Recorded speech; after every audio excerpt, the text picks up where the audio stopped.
Hey guys, it's Ross, and today I got a saw, and you'll see what I'm going to do with this. But what I'm going to do is we're gonna root prune some plants, some trees. You grow things in containers. The roots over time fill up that container quite a bit, to the point where the tree becomes way less productive. It gets way less nutrients. It uptakes way less nutrients. And you actually have the problem with the soil is that the soil kind of degrades, and the roots are the only thing left in the container. And this is just a good practice to do, especially for like potted fig trees. If you root your figs from cutting, which most people do, you'll have a situation where the fig tree has no taproot. If it's a seedling, then it will have a taproot.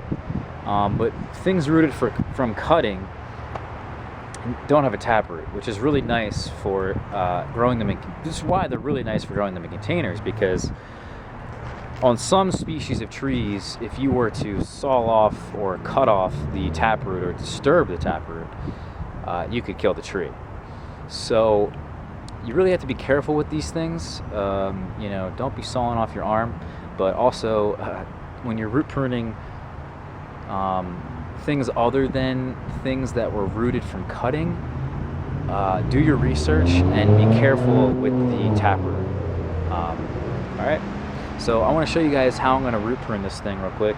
I've had requests in the past to do this video, and can't think of a better time to do it. So yeah, let me just show you guys what's going on.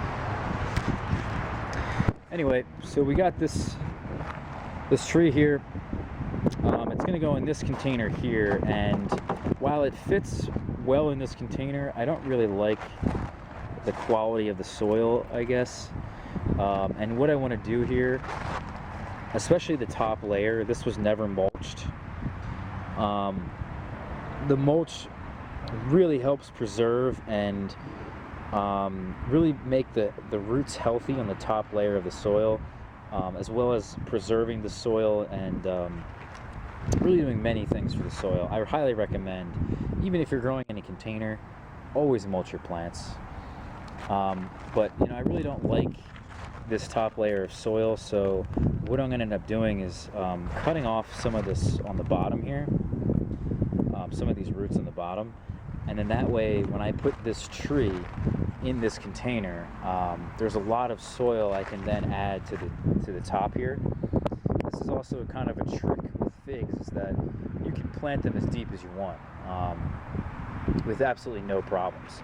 So that's what I'm going to be doing with this, is just cutting off the bottom here.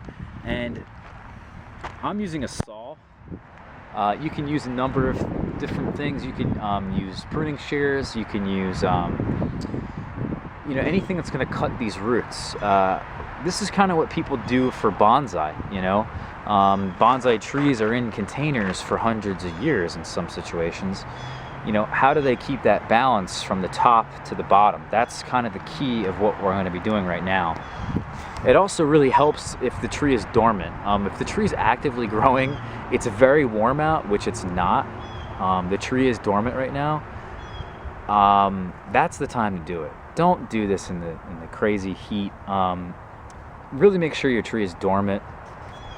Or pick a time of the year where you think your tree is going to survive. And then usually when you root prune, you also need to make up for it. Like I said, there needs to be some kind of balance. Whatever's on the bottom, it needs to equal the top. So if there's too much on top, just like an air layer, where we just air layer a plant off of an existing plant, usually the roots are not strong enough to support what's up top. So in this case, we may not have that problem for this particular tree, but it is very important to take steps to realizing just how strong your tree is. So yeah, that's just the only tip. And then one of the last tip is just, we need to make sure that we're not really taking more than a third of the root ball. So if we were to take off too much of the root ball, it would kill the tree. So be really careful about what you prune and where you prune. Yeah, those are my tips, and let's get to it. So I guess I'm gonna put you guys down. Hold on one second. Alright guys, so let's get to it.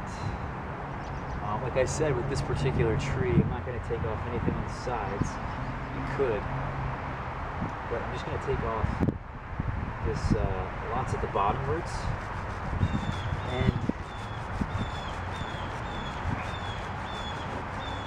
this will decrease the height of the tree, which is also what I want to do. So, kind of getting two birds with one stone here. Look at that solid, massive roots. That was very difficult to cut through.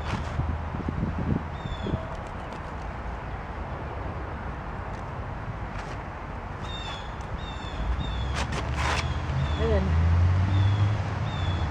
the other added benefit of doing this is that we can then replenish the soil. So we can add some nice soil to the bottom of this pot. You know, put that root ball right on the bottom of that, right on top of that nice soil, and then we can then add even more nice soil to the top, and then that way the roots have a place to grow, some nice fresh soil, and you'll have good success with this, guys. So those are my tips for root pruning. Lastly, this saw, I wouldn't recommend using this saw to then prune your trees with. So if you're going to have a saw to root prune, you know, it's going to get real dull real quick by getting this in the dirt and really, you know, doing what I just did. So recommend having a different saw for that purpose. But anyway, guys, thanks for watching, and I'll see you guys for the next one, all right?